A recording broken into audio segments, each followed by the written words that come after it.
오늘의 말씀은 누가복음 22장 42절에서 43절 말씀입니다.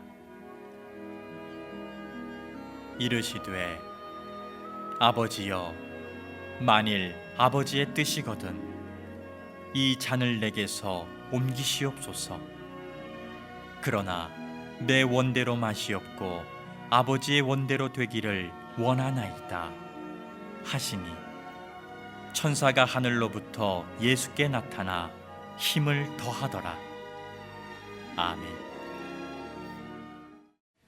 지난 6월 27일 한 80대 할머니가 중국 상하이에서 광저우로 가는 비행기를 올라타고 있었습니다. 그런데 이 할머니가 비행기를 타려고 하니 아마도 하늘로 떠가는 이 비행기가 불안했던지 갑자기 여객기를 타다 말고 계단을 내려와서 엔진 쪽으로 걸어가더랍니다. 그리고 손바닥을 비비면서 제발 이 비행기가 안전하게 하늘로 날을 수 있게 비나이다 비나이다 그렇게 외치더니 그 엔진에다가 자기가 가지고 있는 동전을 하나씩 던지면서 계속 빌더랍니다. 할머니의 이 모습을 지켜본 승객들이 기겁하고 급히 공안에 신고를 하게 되고, 공안이 와서 바로 비행기 엔진을 수색해 보니 거기에 9개의 동전이 들어가 있더랍니다. 만약에 그걸 모르고 이 비행기가 이륙을 했다가 그 동전 때문에 엔진에 결함이 생기면 엄청난 인명피해가 생길 수도 있는 아찔했던 순간을 보도했습니다. 이 어이없는 사건으로 인해서 비행기 안에 있었던 150명의 승객은 무려 5시간이 지난 다음에야 이 비행기가 하늘로 올라갈 수 있었다고 합니다. 살다 보면 이 할머니처럼 어느 순간 갑자기 두려움이 찾아오거나 너무 떨리거나 너무 힘들어서 뭔가 지푸라기라도 잡고 싶은 심정일 때가 우리 모두에게 있습니다.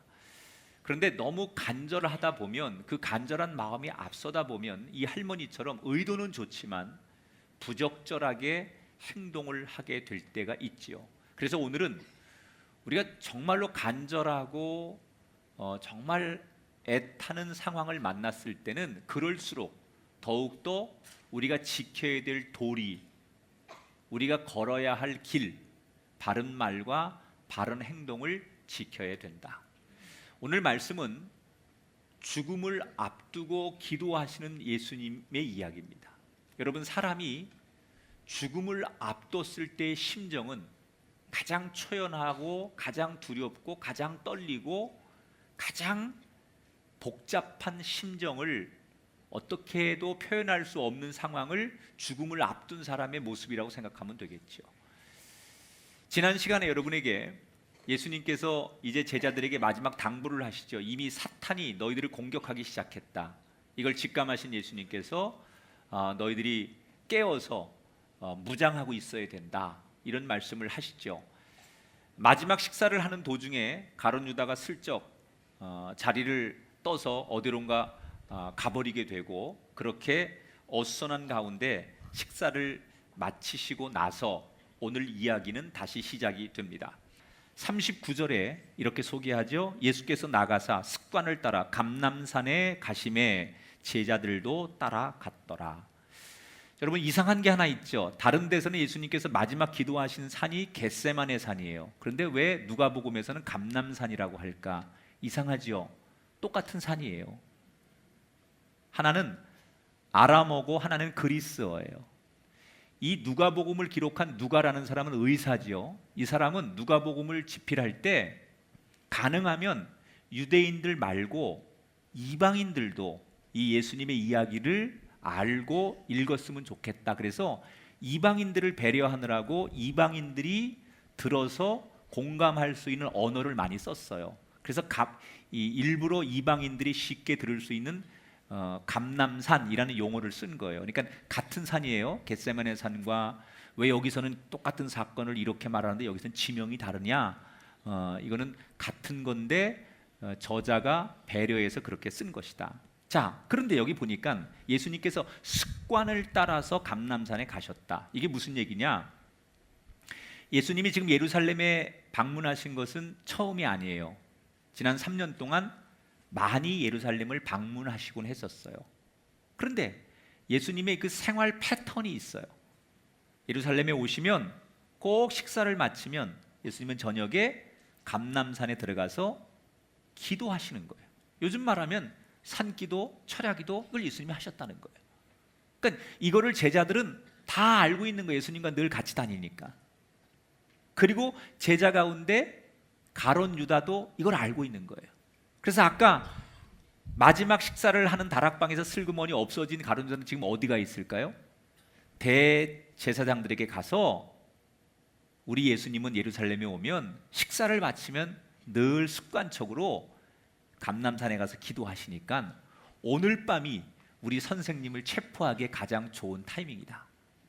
낮에 사람들이 많은 데서 예수님을 체포하다가 괜히 폭동이 일어날 수 있는데 오늘 저녁에는 예수님과 제자들 몇 명밖에 없으니 사람들 눈을 피해서 오늘 밤이 예수님을 체포하기에 가장 좋은 시기일 것이다. 이렇게 밀고를 하러 지금 가룟 유다는 가 있는 거예요. 그런데 중요한 것은 예수님이 이 모든 내용을 다 알고 계셨다는 거예요. 내가 지금 감람산에 가는 것을 밀고 하러 간 가룟 유다나 오늘 밤에 나한테 일어날 일을 예수님은 다 알고 계셨어요. 그런데 어떻게 해요? 예수님께서 습관을 따라서 오늘도 여전히 감람산에 제자들과 함께 기도하러 가셨다. 여러분, 우리 같으면 어떻게 할까요? 내가 예수님이라면 여러분 어떻게 하겠습니까? 우리는 지혜라는 말을 떠올리면서 괜히 오늘 내가 감람산에 가면 체포당할 거고 어려움을 당할 테니까 오늘은 지혜롭게 집에서 기도하고 이 어려움을 한번 피해보자, 뭐 이런 마음이 들 수 있지 않겠습니까? 어떻게 하든지 내게 닥칠 어려움이 있는 줄 알면서도 그 길로 가지 않는 게 인간의 마음이지 않겠습니까? 그런데 예수님은 어려운 줄 알지만 나한테 무슨 일이 벌어질 줄 알지만 그 길을 피하지 않고 그 길을 향해 직진하셨어요. 이게 예수님과 우리가 다른 거죠. 이게 나에게 주어진 사명이기 때문에 이 길을 피할 수 없다고 생각하시고 주저함 없이 문제를 피하지 않고 그 문제를 직면하는 태도, 이게 예수님의 가르침이에요. 자, 예수님이 드디어 감람산에 도착하셨습니다. 그리고 제자들에게 이렇게 말하죠. 40절 41절에 보니까 그곳에 이르러 시험에 들지 않기를 기도하라 하시고, 이게 무슨 얘기냐면 제자들에게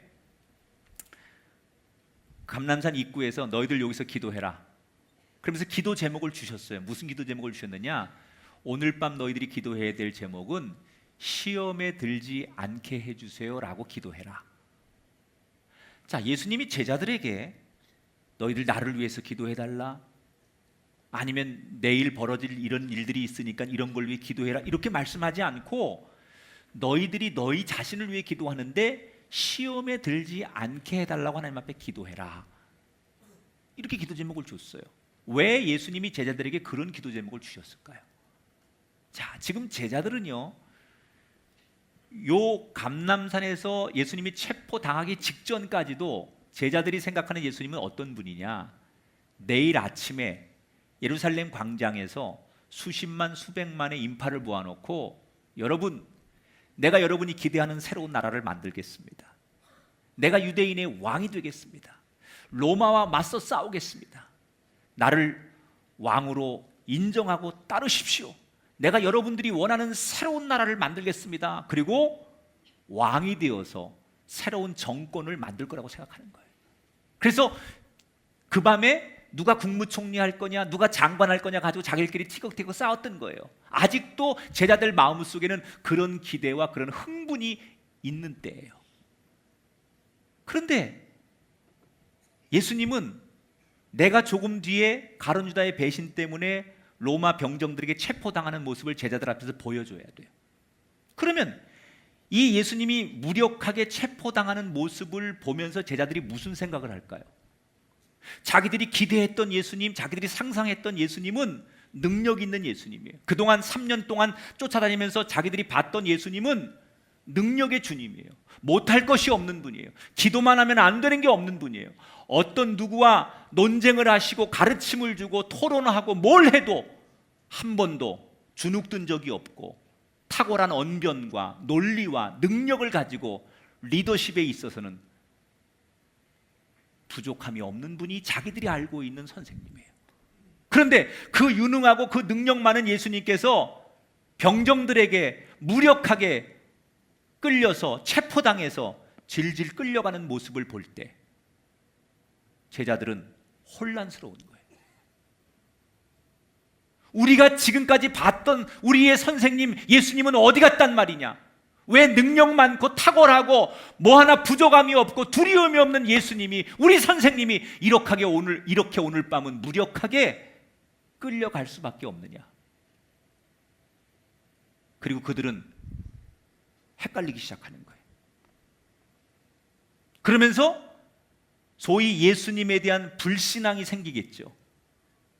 그러니까 예수님은 이 제자들이 일어날 일에 대한 것을 다 알고 계시기 때문에 너희들이 내가 이렇게 무력하게 끌려가는 것을 볼 때마다 보면서 나에 대한 믿음이 없어지게 되고, 어떻게 하나님의 아들인 예수님이 저렇게 무력하게 십자가에 죽을 수 있는가, 이런 자괴감 때문에 예수님에 대한 불신앙이 생기게 될 것이다.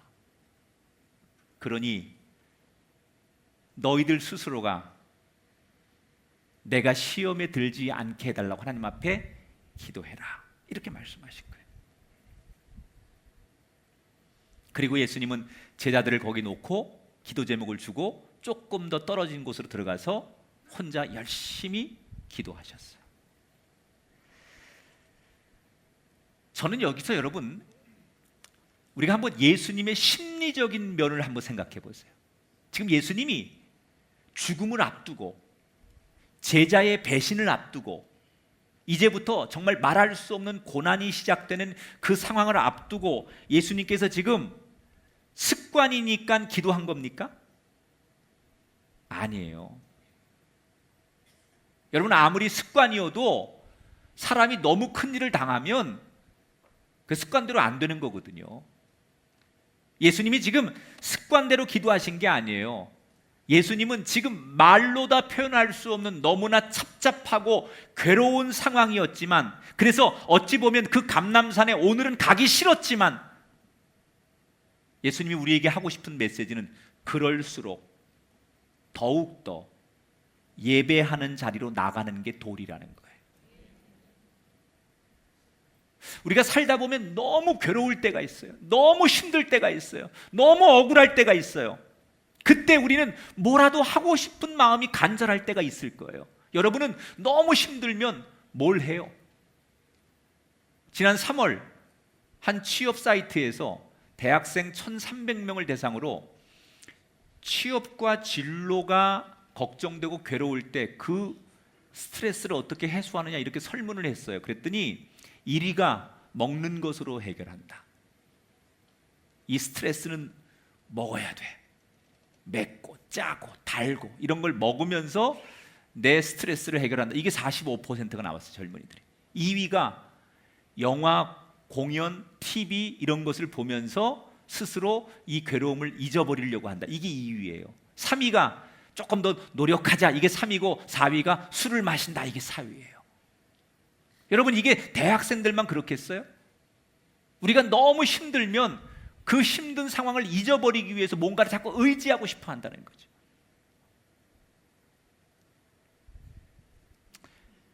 근데 가만히 제가 돌아보면, 제가 이제 이 꿈의 교회를 개척해서 25년 목회를 했는데, 불과 20년 전, 30년 전으로 우리 거슬러 올라가면요, 지금보다 하루하루 사는 게 훨씬 힘들었을 때예요.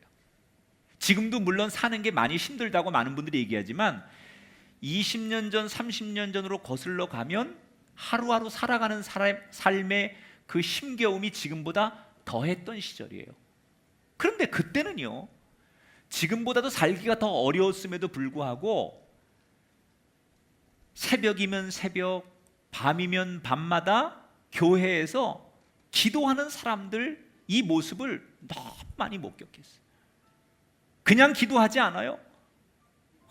교회에서 우리가 많이 목격하고 지금도 생생한 게 통곡하며 기도하고 박수치며 찬송하고 그리고 죽을 힘을 다해서 예배하는 그런 사람들이 불과 20-30년 전만 해도 우리 한국 교회에 넘쳐났었어요.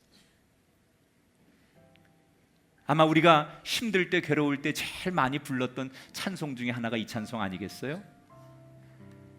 괴로울 때 주님의 얼굴 보라, 평화의 주님 바라보아라. 세상에서 시달린 친구들아,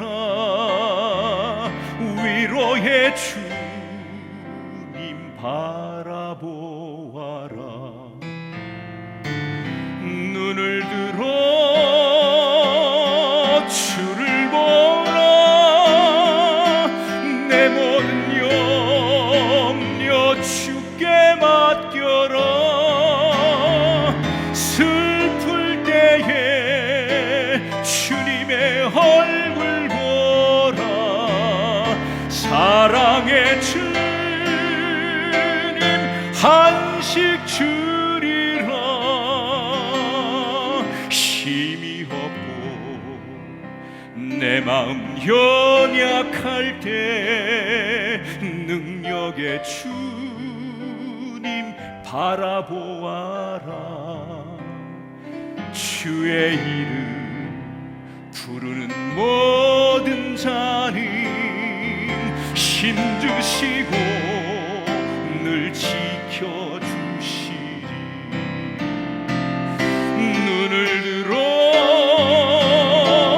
주를 보라,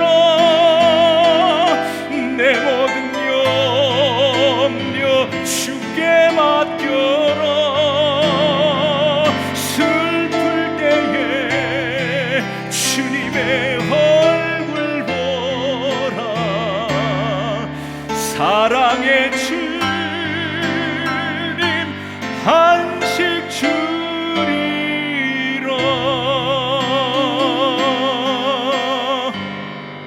할렐루야. 나는 이것이 여러분의 고백이 되기를 주 이름으로 축원합니다. 혹시 이 자리에 너무 내 인생의 가장 큰 괴로움을 만나신 분이 있습니까? 뭐라도 해서 내 속의 응어리를 풀어야 할 만큼 간절한 그런 분이 계십니까? 그렇다면 잠시 잊게 해주는 세상을 의지하지 말고 나에게 새 힘을 주시는, 진짜 위로를 주시는 주님 앞으로 나오시기를 주 이름으로 축원합니다. 예수님은 지금 위로받고 싶은 그 마음을 제자들에게나 세상에 의지하지 않고 하나님께로 나아가는 그 도리를 다 하시는 거예요. 따라합시다. 괴로울수록 주님께 더 나아가야 합니다. 할렐루야. 감람산에 올라가신 예수님은 제자들에게 시험에 들지 않도록 기도하라고 그렇게 말씀하시고는 저 멀리 혼자 적당한 곳으로 들어가셔서 기도하기 시작해요. 그런데 예수님의 기도 내용을 가만히 보니까 이해가 되지 않는 기도를 하시는 거예요. 난 젊을 때 신학생 때 예수님의 이 기도 내용을 보면서 좀 예수님께 분노했어요. 제가 아니 예수님이 어떻게 이런 기도를 하실 수 있을까? 아니 예수님 너무 실망스럽다. 제가 그렇게 생각한 적이 있었어요. 어떤 기도를 하셨나? 42절을 볼까요? 같이 읽어봐요. 시작. 아버지여, 만일 아버지의 뜻이거든 이 잔을 내게서 옮기시옵소서. 자, 아니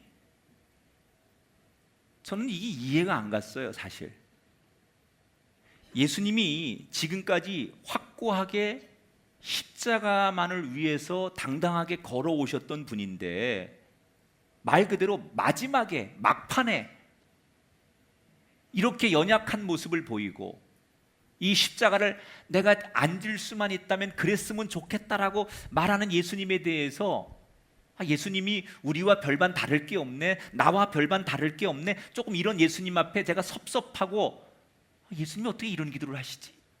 이런 생각이 들었던 대목이 이 대목이에요. 근데 제가 이제 목회를 하면서 이 구절을 수백 번은 더 봤을 거 아니에요. 그러면서 젊은 시절 제가 깨닫지 못한 깊은 깨달음이 이 말씀을 읽고 예수님의 기도를 묵상할 때마다 다가오는 거예요. 첫 번째 어떤 게 다가오느냐? 그래, 기도는 이렇게 솔직한 거야. 가식 없잖아요.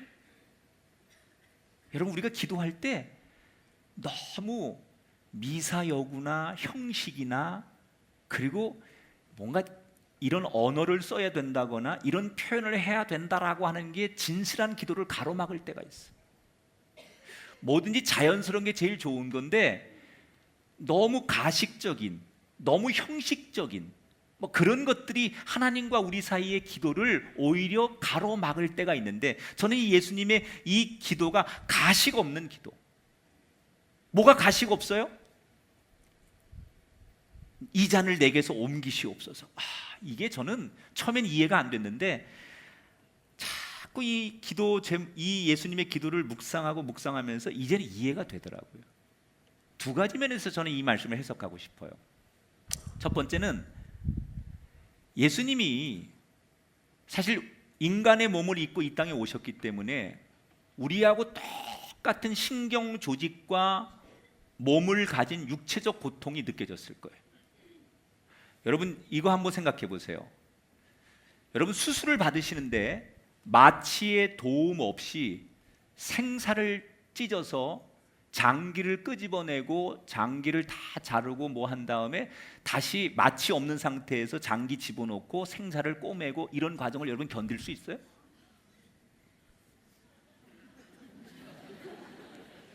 지금 예수님이 십자가에서 당하는 고통이 그거 아닙니까?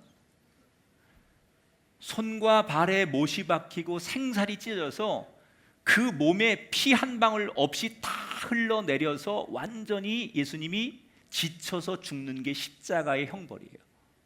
그런데 마취가 어디 있어요? 그 육체적 고통, 예수님이 지금 겪을 그 육체적 고통을 생각하면 이 몸서리가 쳐졌을 거예요.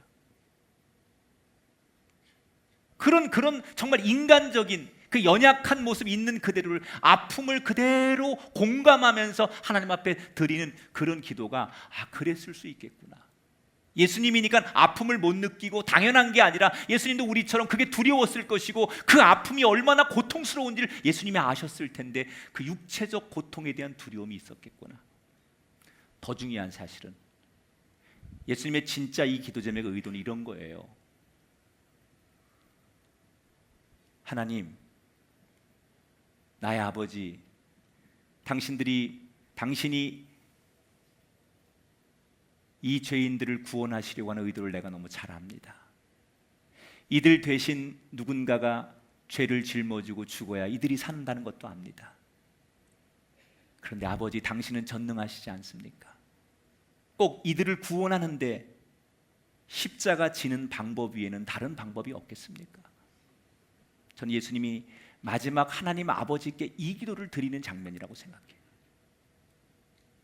이게 정말 회피하고 이 십자가를 끝에 가서는 안 지려고 하는 예수님의 부정적인 기도가 아니라, 하나님, 이 인류를 구원하는 방법이 이 십자가 지는 방법 위에는 정말 없는 겁니까?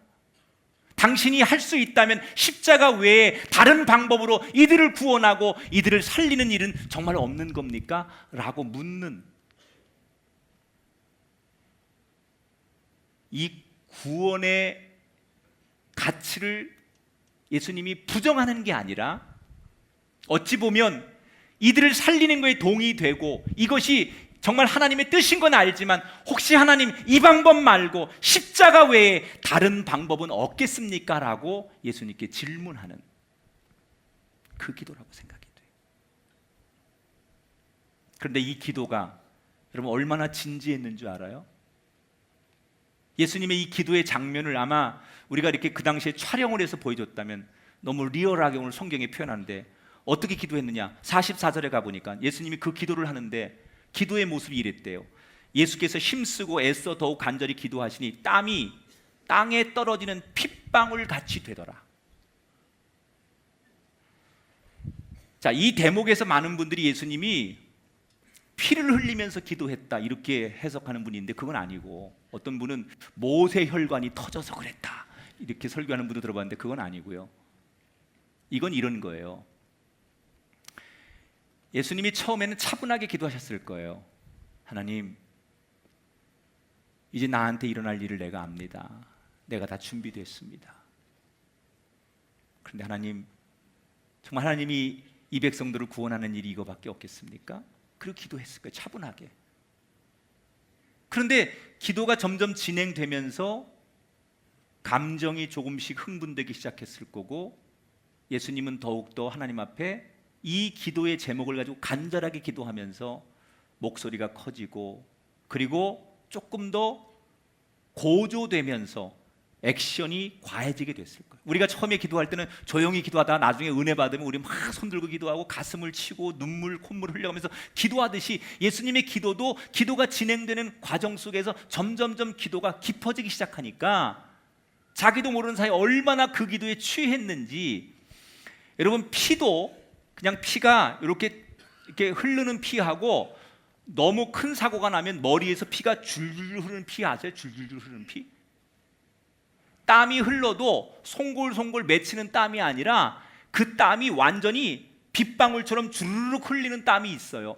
예수님께서 지금 기도하는 장면의 모습을 소개하는 건데, 얼마나 간절히 열정적으로 그 문제 앞에 예수님이 혼신의 힘을 다해서 기도하셨든지, 마치 그 땀방울이 핏방울이 주르륵 흐르는 것처럼 그렇게 예수님께서 열정적으로 기도하셨다, 이렇게 해석해야 되는 거예요. 그러니까 그 기도에 예수님이 당신의 모든 것을 다 걸고 최선을 다해서 기도했다는 거예요.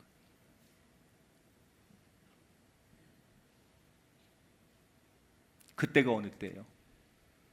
아무도 도와줄 수 없을 때, 너무 답답할 때, 이제 잠시 뒤부터 펼쳐질 그 체포의 과정을 통해서 고통을 당하고 고난당하고 십자가에 죽는 과정, 이걸 다 이미 알고 있는 예수님께서 누구도 나를 도와줄 수 없고 무엇도 의지할 수 없는 그 처절한 그 순간에 예수님이 선택한 건 뭐예요? 더욱 간절히 기도하는 거예요. 어떤 사람은 너무 답답하면 그 답답함을 벗어나기 위해 답답하니까 술을 의지하고 약을 의지하고 사람을 의지하고, 그 답답함을 벗어나고 싶으니까. 그런데 예수님은 지금 답답한 그 순간에 뭘 의지하든가요? 제자들의 위로, 사람들이 주는 포도주, 이거로 위로를 받는 게 아니라 하나님께 나가 기도함으로 자신의 가장 절박한 마음의 위로를 얻기를 원하셨어요. 그런데 여기서 중요한 거, 예수님의 기도의 목적은 내 생각을 하나님 아버지께 관철시키려는 의도로 기도하신 게 아니에요. 우리가 지금 드리는 기도의 목적을 가만히 생각해 보면, 내 뜻, 내 생각, 내 계획을 하나님께 관철시키는 것이 우리의 기도의 목적인 줄 알아요.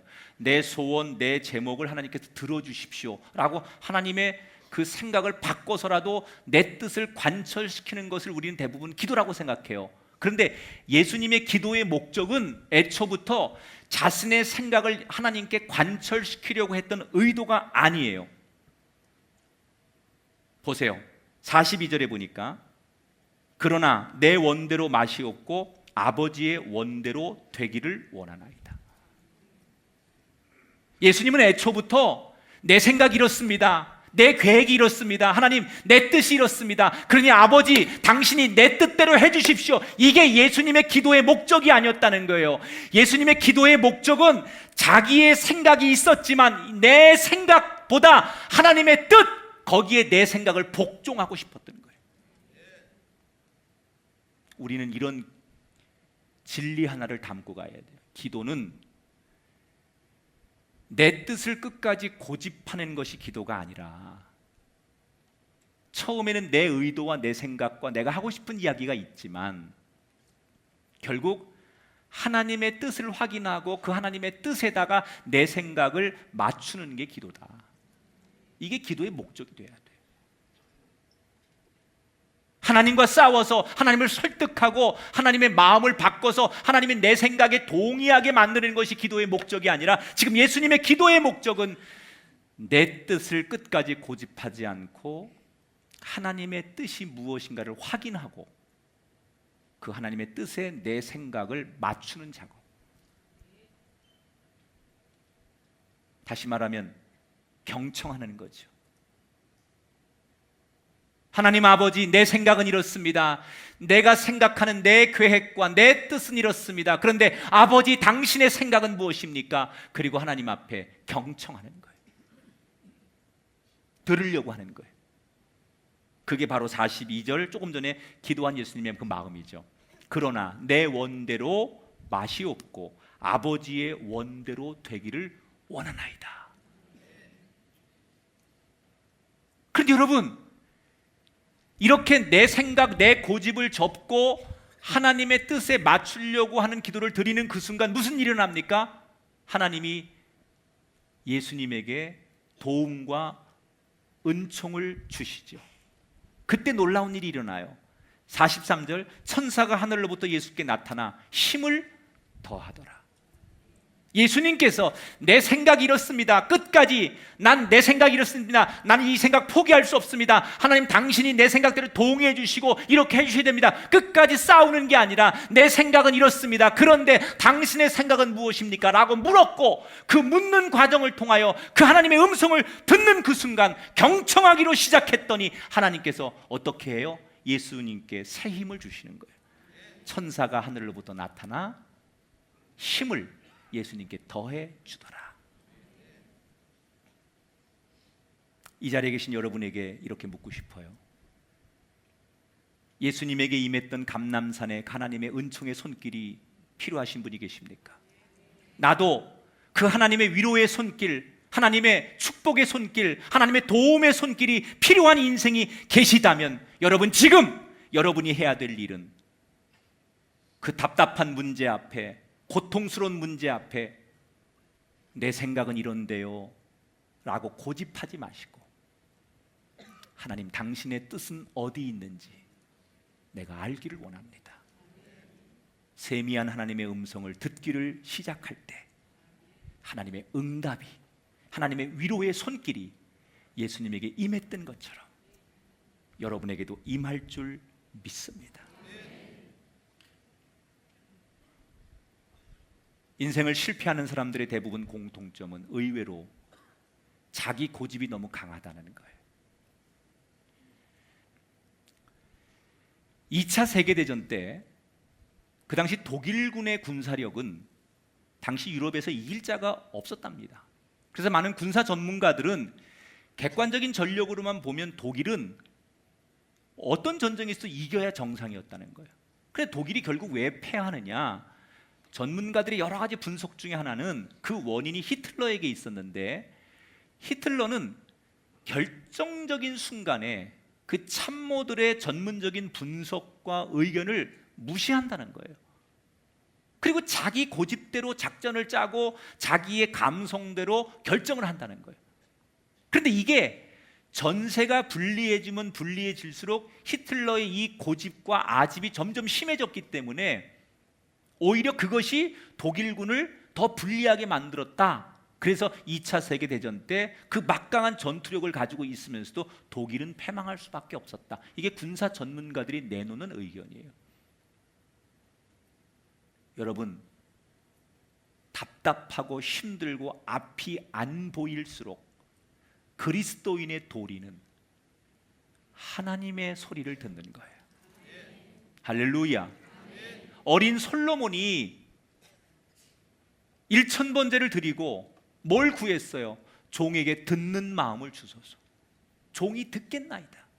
내가 하나님의 음성 듣는 축복을 주옵소서. 그랬을 때 하나님께서 이 들으려고 하는 겸손한 솔로몬에게 하늘의 지혜를 주셨던 거예요. 여러분, 언제 하나님의 손길이 우리에게 임합니까? 언제 하나님의 지혜가 우리에게 임합니까? 언제 하나님의 능력이 우리에게 임합니까? 내 소리만을 고집하는 순간이 아니라 하나님의 뜻에 내 생각을 맞추려고 하나님의 소리에 경청하려고 하는 순간, 그때 하나님의 놀라운 힘을 천사를 통해, 성령을 통해, 목자를 통해 여러분에게 부어 주실 줄 믿습니다. 여러분, 너무너무 고통스러울 때 오히려 그때는 들으려고 하십시오. 하나님의 음성을 들으려고 하는 여러분에게 예수님에게 임했던 천사의 돕는 손길이 임할 줄 믿습니다. 자, 이렇게 예수님이 혼자 정말 핏방울을 흘리는 것 같은 모습으로 기도하시고 하나님의 소리에 귀를 기울이고 그리고 기도의 자리에서 일어나시죠. 그리고 제자들에게 가셨어요. 다시 아까 제자들에게 뭐라고 부탁하셨죠? 시험에 들지 않도록 너희들 기도하고 있어라, 이렇게 부탁하셨어요. 그런데 가보니까 제자들이 다 졸고 자고 있는 거예요. 참, 여러분, 예수님의 마음을 알아주지 못하는 이 제자들을 보는 예수님의 그 서운함, 이게 느껴집니까?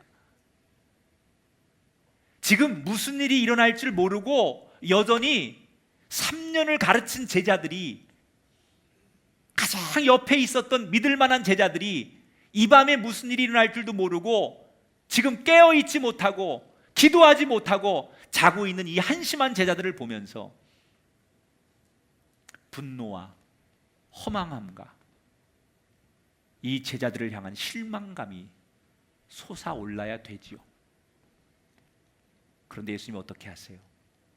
그 제자들을 조용히 깨우시고 이해하세요. 그리고 그냥 다독거리세요. 만약에 여러분, 예수님이 니들을 내가 데리고 가느니 혼자 간다, 다시는 따라오지 마, 그랬으면 그 다음 얘기가 없는 거예요. 그런데 용납하시고 이해하셨기 때문에 그럼에도 불구하고 그 제자들을 데리고 가는 거예요. 그런데 그 제자들을 막 깨우고 있는데, 속상하지만 그 제자들을 막 깨우고 있는데 저쪽에서 칼을 들고 몽둥이를 들고 한 무리가 예수님이 있는 쪽으로 우르르 오기 시작하는 거예요. 근데 그 맨 앞에 누가 있느냐? 익숙한 얼굴이 있어요. 가룟 유다예요. 점점점 그 무리들이 칼을 차고 무기를 들고 예수님 앞으로 다가오니까 맨 앞에 있는 가룟 유다를 향해서 예수님 뭐라 그래요? 48절에 유다야, 내가 입맞춤으로 인자를 파느냐? 이 말은 가룟 유다야, 네가 내 입에 손등에 키스하고 입맞추면서 이 사람들한테 사인을 주려고 하는 걸 내가 아는도다. 왜 이야기 예수님이 하실까요? 유다에게 이 나쁜 놈, 배신자, 저놈을 죽여라, 뭐 이런 의도로 얘기하신 게 아니죠. 네가 내 손등에 입맞춤으로 나를 팔려고 하는 것을 나는 알고 있도다 라고 예수님 먼저 말씀하시는 의도는 가룟 유다에게 마지막 순간까지 그가 돌이키고 회개하고 잘못을 알기를 원하셨던 거예요. 그런데 그렇게 안 하죠, 가룟 유다가. 자, 이때 비로소 제자들이 사태의 심각성을 깨닫게 되는 거예요. 사실 제자들이 예수님이 십자가의 고난을 받는다라는 것을 언제 아느냐? 요때 아는 거예요. 요 전까지는 제자들은 전혀 상상을 못해. 예수님이 십자가 얘기하고 고난 얘기하고 이 얘기할 때 이게 무슨 다른 나라 얘기라고 생각하고 자기들과 아무 관련이 없다고 생각하고 도대체 예수님이 무슨 얘기하시는 거야? 이렇게 생각하고 있었는데 비로소 예수님이 뭔가 지금 굉장히 위험한 상황에 놓였다라는 것을 직감적으로 알기 시작한 때가 바로 요때부터예요. 칼을 찬 군사들이 예수님을 잡아가려고 하니까 제자들이 동시에 일어나가지고 선생님을 저희가 지키겠습니다. 그리고 앞에서 준비한 검 2자루를 그리고 몽둥이를 들고 예수님을 딱 호위하면서 어떤 놈이든지 우리 선생님 잡아가는 날 요절날 줄 알아, 요절날 줄 알아, 뭐 이러면서 그들과 옥신각신하고 한바탕 싸움이 벌어진 거예요. 그런데 그 중에 한 제자가, 칼을 들고 있던 제자가 막 혈기를 부리면서 어떤 놈이든지 우리 선생님을 잡아가려고 하면 용납치 않을 거야, 그러고 칼을 휘두르다가 대제사장의 종의 오른쪽 귀를 잘라요. 누가복음에는 그냥 제자라고만 나와, 이름이 안 나와요. 그런데 다른 복음서에는 그가 누구예요? 베드로예요. 자, 이 베드로는 자기 선생님을 끝까지 지키려고 새벽 딱 울기 전에 네가 나를 3번 부인할 거다, 예수님 그렇게 예고하셨는데 뭐라고 그랬어요? 그럴 일은 없습니다. 다른 사람들 다 배신해도 저는 이 DNA상 그게 안 되는 사람입니다. 저는 예수님 곁에 있을 겁니다. 이렇게 장담했던 사람이 베드로예요. 마치 그 말을 보여주기라도 하듯이 칼을 휘두르면서 누구든지 우리 선생님을 잡아가기만 하면 내가 가만 안 둘 거야 그러면서 칼을 휘두르다가 한 사람의 귀를 자르게 돼요. 그런데 바로 그 순간 누구도 생각지 못했던 일이 일어나지요. 자, 51절을 볼게요. 시작. 예수께서 일러 이르시되 이것까지 참으라 하시고 그 귀를 만져 낫게 하시더라. 예수님께서 오히려 당신을 도와주려고 했던 베드로를 비롯한 제자들을 호통을 치시면서 이게 뭐 하는 짓이냐, 그만두어라. 아니, 자기 선생님을 지키고 저 악의 무리들 속에서 예수님의 의로운 예수님을 지켜주는 제자들을 오히려 호통을 치면서 지금 피를 흘리고 귀가 잘려진 그 종의 귀를 치료해주고 고쳐주셨어요. 여러분, 이건 상식적으로 말이 안 되지 않습니까? 예수님이 어려움에 처했고 위기에 처했을 때 예수님 편이 돼주는 이 제자들에게 고마워해야 되고 얼른 그 바리케이트를 치고 있는 상황에 예수님은 얼른 몸을 피해야 돼요. 이게 상식입니다. 그런데 예수님은 왜 자기를 지켜주려고 하는 제자들을 오히려 혼내시고 자기를 잡으러 온 원수들을 고쳐주신 걸까? 여기서 예수님은 예수님의 마지막 3번째 도리를 우리에게 가르치시는 거예요. 억울하고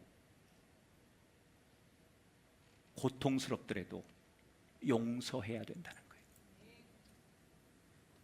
이게 예수님의 3번째 도리예요. 여러분, 지금 예수님의 상황이 어떻습니까? 가룟 유다에게 배신당하고 또 3년 동안 쫓아다니는 이 제자들의 무능함 앞에 실망하고 아무 이유도 없이 그냥 제사장들과 성전의 지도자들이 예수님을 그냥 미워하는 거예요. 무슨 이유가 있는 게 아니에요. 그냥 예수님을 미워서 견디지 못하고 견제하고 라이벌로 생각하고 그들이 그렇게 생각하는 거지 예수님이 그렇게 생각한 게 아니에요. 예수님은 사실 미움 받아야 될 이유가 없는데 그냥 상대가 미워하는 거예요. 그래서 원수처럼 지내는 거예요. 그래서 지금 이 상황까지 온 거예요. 여러분, 예수님은 잘못한 게 없어요. 예수님은 하느라고 했어요. 그런데 이 상황까지 왔다면 예수님으로서 어떻게 해야 될까요? 자신의 모든 능력을 발휘해서 자기들을 괴롭히는 저 무리들을 다 죽이든 벌을 주든 그렇게 하는 게 맞아요. 근데 예수님은 그렇게 안 하셨어요. 예수님의 마음을 여전히 몰라 하는 이 제자들을 한 번 더 용서하고 사랑하셨어요. 그 마지막 그 순간까지도 가룟 유다 그에게 기회를 주고 싶었고 그가 돌이킬 수만 있다면 지금이라도 그의 영혼을 구하고 싶어 했어요. 자기를 죽이려고 칼을 들고 찾아온 그 원수들을 오히려 치료해주고 그들을 보호해 주었어요. 예수님이 지금 너무나 억울한 상황입니다. 그래서 그가 누구든지 간에 끝까지 사실 예수님은 자신의 입장을 항변해도 누가 비난할 사람이 없습니다. 그런데 그 억울한 상황에서 예수님은 끝까지 어떤 도리를 다하는 거예요? 사랑이라는 도리를 다하는 거예요. 사랑은 내가 할 수 있을 때 하는 게 사랑이 아니라는 거죠. 할 수 없는 상황 속에서 하는 게 용서고 할 수 없을 것 같은 상황에서 하는 게 헌신이고 할 수 없을 것 같은 상황에서 하는 게 기도고 그게 신앙이라는 거예요. 그런데 더 중요한 내용은 뭔지 알아요? 이게 2000년 전 감람산에서 끝난 사건이 아니라 이 예수님의 사랑이 오늘 이 시대를 살아가는 형편없는 우리들에게도 그대로 임한다는 거예요. 오늘 우리가 예배를 드리고 있지만 한 주간 우리의 삶이 가룟 유다 같은 사람이 있었을 것이고, 우리 가운데 한 주간의 삶이 형편없는 제자들 같은 삶이었을 것이고, 예수님을 핍박했던 제사장들과 성전 지도자 같은 사람들이 우리 삶에도 있었을 텐데, 그런 나를 오늘도 용납하시고 사랑하시고 품어주시고 이해하시려고 다가오신 분이 오늘 우리가 만나는 예수님이에요. 여러분, 우리가 이 사랑 때문에 사는 거예요.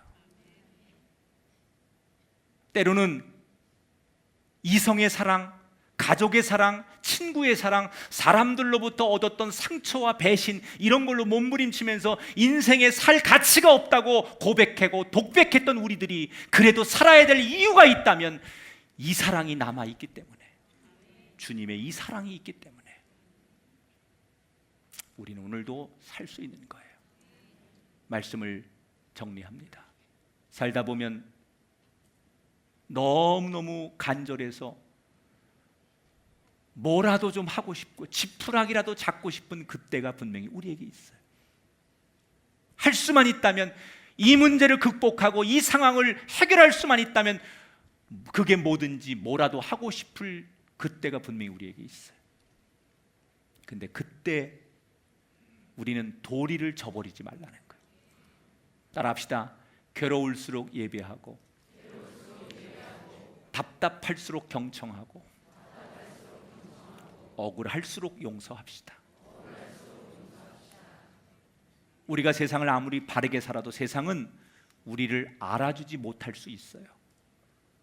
그러나 한 분만큼은 우리를 여전히 바라보고 있다는 사실을 기억하시면서 세상이 이해 못해도 그 한 분의 시선이 내게 있다는 것만으로도 위로와 용기를 얻으며 끝까지 하나님 앞에 가는 그날까지 우리가 하나님의 백성된 도리를 다하는, 하나님의 창조물의 도리를 다하는 그 사람들이 되기를 주의 이름으로 축원합니다.